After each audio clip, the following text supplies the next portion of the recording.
Hello guys, and welcome back to another video. Today's video is a very requested video. I did one of these quite a while back. It's probably about a month or two ago now, but it's the return of the faction analysis series, or unit analysis. I can't remember what I called it. It's something along those lines. So let me explain it to you. The faction analysis series is where I'll go into depth into any faction of a battle simulator game, whether that be Animal Revolt Battle Simulator, Tabs, Beast Battle Simulator, and I'll go through each unit and tell you how to effectively use them, and whether you're using them right or wrong, whether they're good or bad, and yeah, I guess that's it. Today's video is going to be on the Dinosaurs faction. Well, not the dinosaurs, the carnivore dinosaurs faction. They all have one thing in common. They all use bleed attacks. Whether that be through grabbing and slamming, or us just mauling them to death, they all use a bleed attack. So they can all be effective in some situations, but they can also be a bit of a hindrance in others. First, we're going to start off with the Velociraptor. They are the least expensive of the entire faction, only costing $6. They are small and fast, and also, well, bleeders, like I said before. They are pretty useless by themselves, getting bodied by pretty much everything. But if you put them into a large group, they can take down things by slowly whittling down their health with their bleed attack. So if you use them in a large group, they can be really deadly, but alone, they're not much of a threat to anything with a substantial amount of health. Now on to the Dynonycus. This is essentially a sized up raptor, well, Velociraptor that is, where it's also not great by itself, but it can hold its own in some fights. But it's also greatly utilised in large groups to take down a more powerful opponent, rather than taking on things one-on-one. Although, it can one-on-one smaller things quite well, surprisingly. And yeah, when it was first added, it was incredibly overpowered because of its incredibly low price and its incredibly high damage. It could take down a Parasaurolophus by itself, which cost at the time, I think it was over 2 times as expensive, so that was incredibly impressive. But it's had nerfs in its price, so to make it more balanced, but that's always a good thing. Now on to the Cryolophosaurus. Right, if I went into a thesaurus and searched up the word Cryolophosaurus, synonyms would be words like rubbish, useless, garbage, what else? I'll just have a quick look.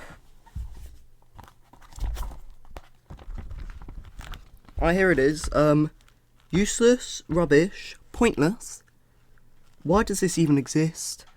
Get bodied by everything. Literal noodle neck. Alright then. Yeah, in other words, they're pretty useless.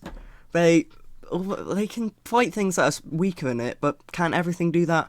But it gets absolutely destroyed by Allosauruses, Spinosauruses, and TRexes. You may be thinking, hang on, that's not saying much, considering they're all at least twice its price, if in some cases maybe even 4 times its price. But the thing is how badly it deals with it. For Deinonychus, they can deal well with those guys because they can pounce on them, and they may survive longer than 10 seconds. The Cryolophosaurus literally gets its incredibly long neck bitten and shaken to death. Like, that's why it is arguably the worst in the faction. Now on to the Carnotaurus. This is kind of the middle of the road kind of dinosaur for the faction, where it's pretty strong, but it's by no means overpowered. It utilises a bleed attack, but it's kind of more of a secondary effect to its main attack, where it grabs a smaller unit, for example a water buffalo, and slams it into the ground, but it will also grab slightly larger units like a rhino and fling it.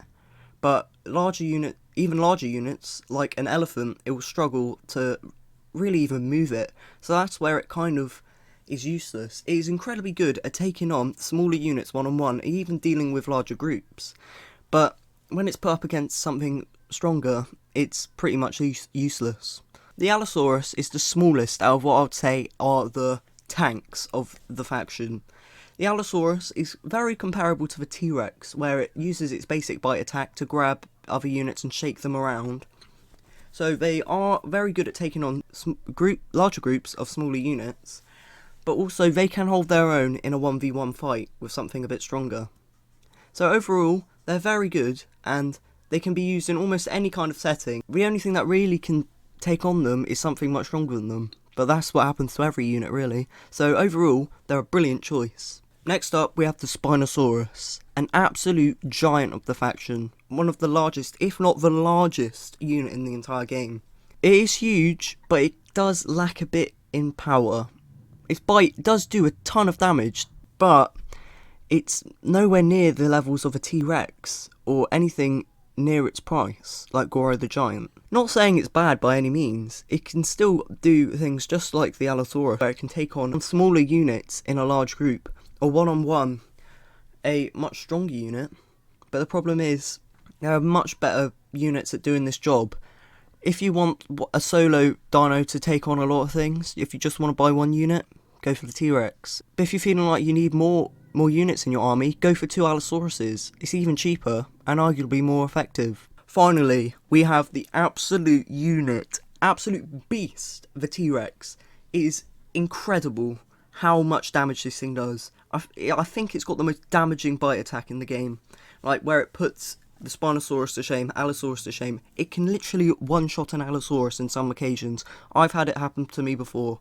And its health is also incredibly great. It can go in a fight against Goro the Giant. Although it almost loses 100% of the time, it can stand up for itself for at least a minute, which is pretty impressive considering most other creatures get one shot by him. The T-Rex, also being the 3rd most expensive unit, can take on the number 2 spot of the Gorehammer unit, of the Gorehammer Gorilla thing, whatever you want to call it. It can take it down with its bite attack, because it can kill it quicker than it can even kill the T-Rex, and that thing is probably the most damaging single hit in the entire game. Alright, thank you guys for watching. If you guys did enjoy this, make sure to like and subscribe to the channel. If this video gets, I'm going to say 100 likes, I'll come back to it in about a week's time. But I will carry on with this series, but if it gets 100 likes, I'll do one next week. So yeah, I've got nothing else to say. I'll see you guys in the next episode. Next video. Bye.